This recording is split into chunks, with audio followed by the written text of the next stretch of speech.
Les 12 coups de midi, Émilien dévoile cette manie qui lui permet de tenir sur TF1.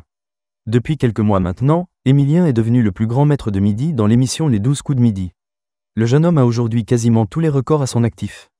De plus, ces derniers jours, le champion de 22 ans a remporté sa 18e étoile mystérieuse, faisant monter sa cagnotte qui s'approche des 2,1 millions d'euros de gains et de cadeaux.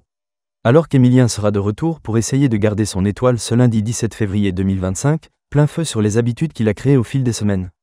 Les 12 coups de midi, Émilien, grand superstitieux. Émilien s'était confié sur ses rituels et ses habitudes au fil de ses participations. Quand j'arrive sur le plateau, je passe toujours exactement par le même endroit. En posant l'étoile, en descendant les marches, elle est toujours mise exactement au même endroit, avait-il dévoilé sur le plateau, tout en ajoutant que depuis le début, il portait toujours des chaussettes dépareillées. Ce n'est pas tout, puisqu'il y a aussi le SMS de sa grand-mère ou encore les compotes qu'il prend entre les émissions des 12 coups de midi. Pourtant, ce n'est pas par superstition. Je n'ai pas peur du vendredi 13 ou du nombre 13. Par contre, j'ai des superstitions et des habitudes. C'est vrai, j'en ai de plus en plus, a-t-il ajouté.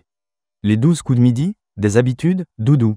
Pour toute la télé, il s'est expliqué sur les rituels qu'il a installés au fil des semaines. Je dirais que c'est un confort mental. Ce sont des dispositions que l'on prend. J'essaie de toujours avoir ces rituels, a-t-il affirmé au cours de son entretien, avant d'ajouter « C'est un peu idiot, mais ça me rassure ». Ces habitudes lui permettent donc de tenir le rythme des émissions. Par ailleurs, le rythme des tournages le fatigue et, là aussi, entre les prises, il a trouvé une autre habitude.